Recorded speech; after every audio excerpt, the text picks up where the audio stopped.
Hello, YouTube. Let me tell you something. I think I am the luckiest man in the world. Honestly.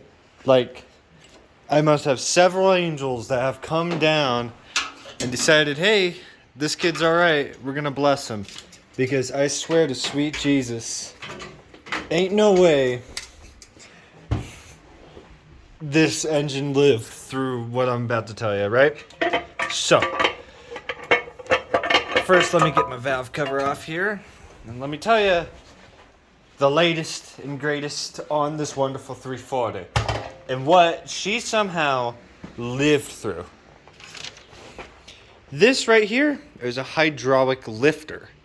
Now, this one has been replaced and now it's a new one, and the intake on cylinder number 7, as you can see, it's not yet adjusted. It's very squishy, and the rest are still firm. They got oil pumped into them. But here's the thing. That wasn't the case. We had to pull this out. How we did that, you may ask. Well, I was very stubborn, and I said, let's not take off the intake manifold. That's like $40 worth of gaskets, and I'd say too much of our fine time. I was like, we could probably take off the distributor and we can yank it from the hole. Alright.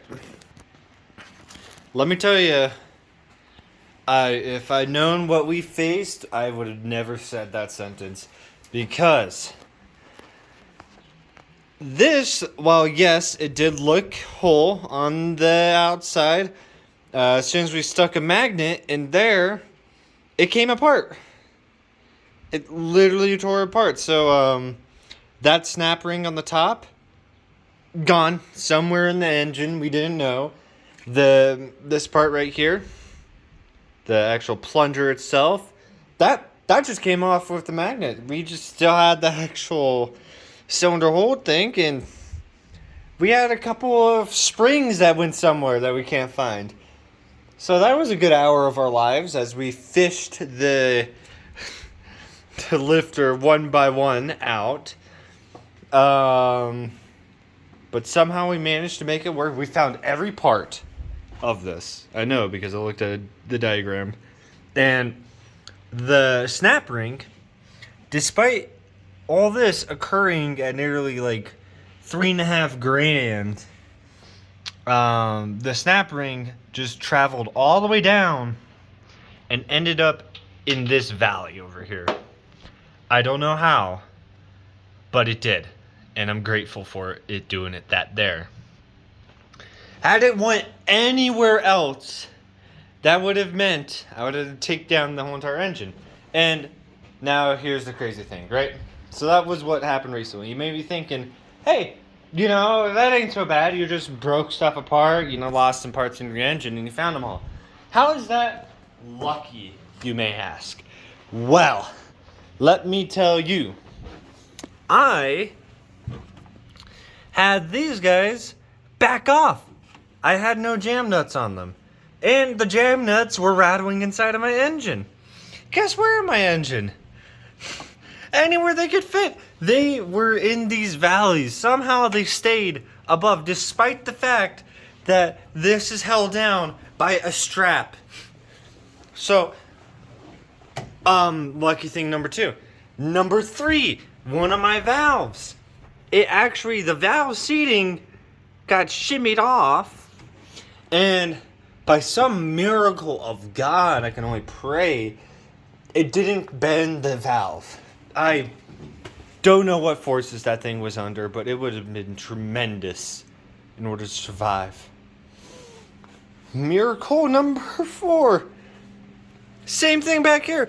All I ever suffered from the fact that almost all the adjustments on this side of the engine backed off is a bad lifter that just tore itself apart. That's fine. I can live with that.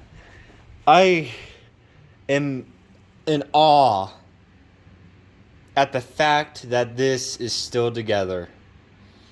This car really needs a better home.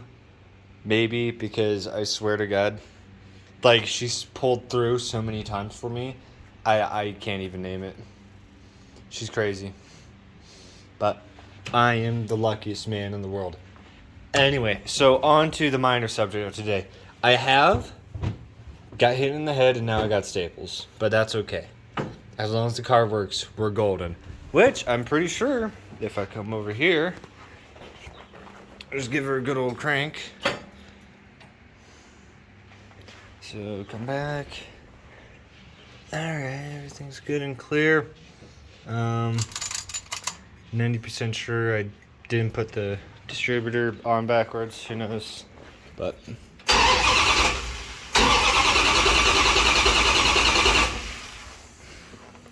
so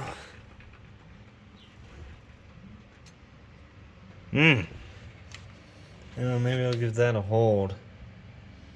That needs to pump up. But look at that. The rest of these guys are up and at him. This guy, not so much. Oh. God, I can't believe it. I cannot believe it. Peace.